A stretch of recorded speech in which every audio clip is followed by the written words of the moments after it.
반갑습니다. 오늘의 말씀은 잠언 12장 18절 말씀입니다. 칼로 찌른 같이 함부로 말하는 자가 있거니와 지혜로운 자의 혀는 양약과 같으니라. 아멘. 7월 우리가 훈련하는 품성은 신중입니다. 신중이란 바람직하지 않은 결과를 가져올 수 있는 말과 행동, 태도 등을 하지 않는 것입니다. 오늘 함께 나눌 세부 실천사항은 말을 가려서 한다는 것입니다. 우리가 신중해야 할 것은 여러 가지가 있습니다. 내가 하는 행동 하나하나, 내가 하는 선택 하나하나 모두 신중하게 결정해야 합니다. 하지만 특히 말하는 것에 있어서 더욱 신중해야 합니다. 말이 가지고 있는 힘은 굉장합니다. 말 한마디에 천냥빛을 갖기도 하지만 반대로 이야기하면 말 한마디 잘못해서 돌이킬 수 없는 지경까지 떨어지기도 합니다. 예를 들어서 공인들이 하는 말 한마디 한마디를 생각해 보면 이 말이 가지고 있는 위험이 얼마나 큰지를 알 수 있습니다. 공적인 자리는 당연하고요. 심지어 사적인 자리에서 가볍게 말 한마디 했는데 이것이 알려지면서 돌이킬 수 없이 무너지는 경우를 우리는 종종 보지 않습니까? 행동 하나 실수하는 것도 큰 문제를 가져오기도 하지만 우리의 삶을 자세히 들여다보면 그리고 우리 주변을 돌아보면 말을 실수해서 공경에 처하는 경우가 굉장히 많다는 것을 알 수 있습니다. 그렇기에 우리는 말하는 데 있어서 더욱 신중해야 합니다.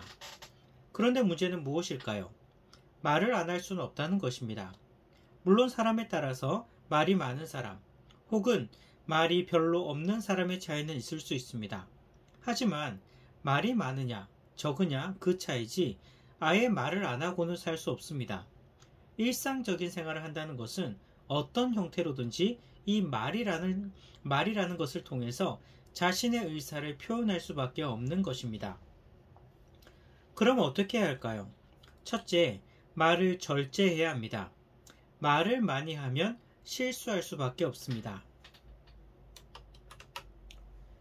잠언 10장 19절을 보면 말을 많이 하면 허물을 면하기 어렵다고 말씀하십니다. 그래서 입술을 제어하는 사람이 지혜가 있는 사람이라고 말씀하십니다. 말을 많이 하면 할수록 실수할 수 있는 가능성이 더욱 높아지는 것입니다. 그러니 말을 절제하는 것이 그만큼 실수할 가능성을 줄이는 것입니다. 두 번째는요, 말을 절제한다는 것이 말을 아예 하지 말라는 것은 아닙니다. 말을 안 하고는 살 수가 없죠. 그래서 말이 많은 것보다는 말을 절제해야 하지만 말이 필요한 상황에서는 당연히 말해야 됩니다. 그렇다면 말에 있어서 중요한 두 번째는요, 말을 가려서 해야 된다는 것입니다. 즉, 말을 한마디 한마디 하되 생각나는 대로 그대로 말하는 것이 아니라 그 말을 한 번 더 생각해보고 신중히 말해야 한다는 것입니다. 정수기의 필터가 물을 걸러서 좋은 물만 흘려보내듯이 우리 입술도 말의 필터를 달아서 좋은 말은 내보내고 좋지 못한 말은 걸러야 하는 것입니다.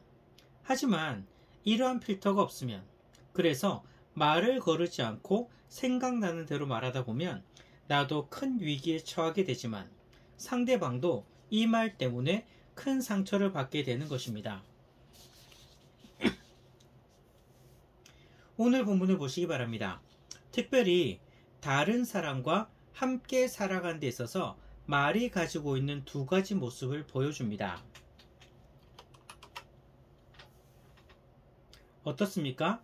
첫째는요, 칼로 찌르는 말이 있고 둘째는 상대방에게 양약과 같은 그러한 말이 있다는 것입니다. 말로 인해서 다른 사람의 상처를 낫게 해줄 수도 있지만 반대로 말 때문에 다른 사람의 마음을 도려낼 수도 있다는 것입니다. 그래서 다른 사람에게 말할 때에는 정말 신중해야 합니다. 내 입술을 통해서 다른 사람에게 흘러나간 말은 상대방의 귀를 통해서 들어가게 됩니다. 그리고 그 말은요, 상대방의 귀에 머무는 것이 아니라 그 사람의 마음에 박히게 되어집니다. 내 입술을 통해 흘러나간 말은 그 사람의 귀를 통해 그 사람의 마음에 박히게 된다는 것입니다. 이것이 무서운 것입니다.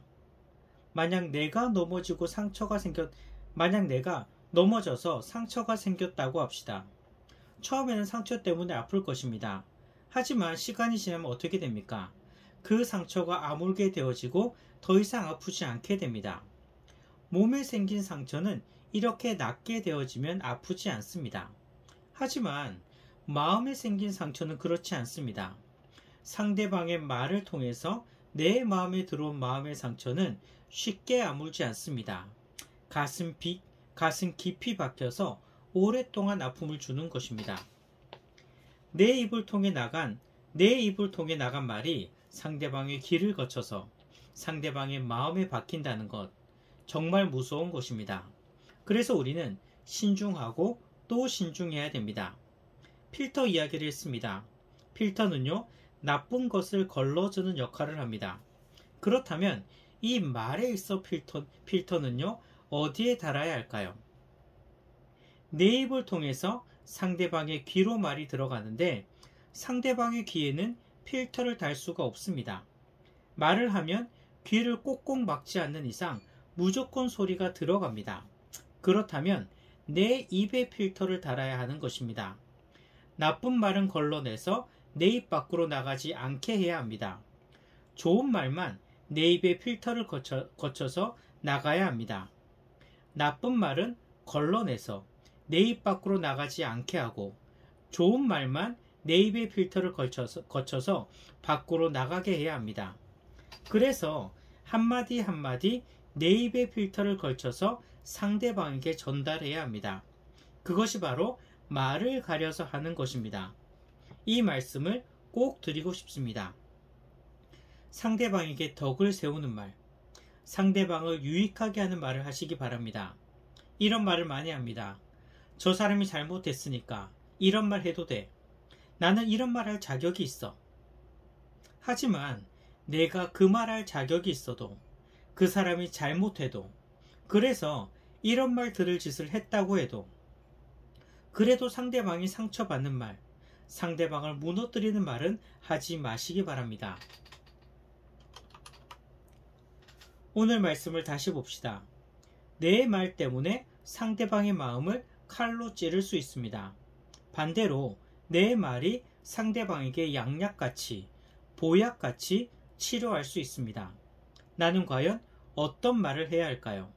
상대방을 유익하게 하는, 덕을 세우는 말을 하시는 성도님들이 되시기를 소망합니다.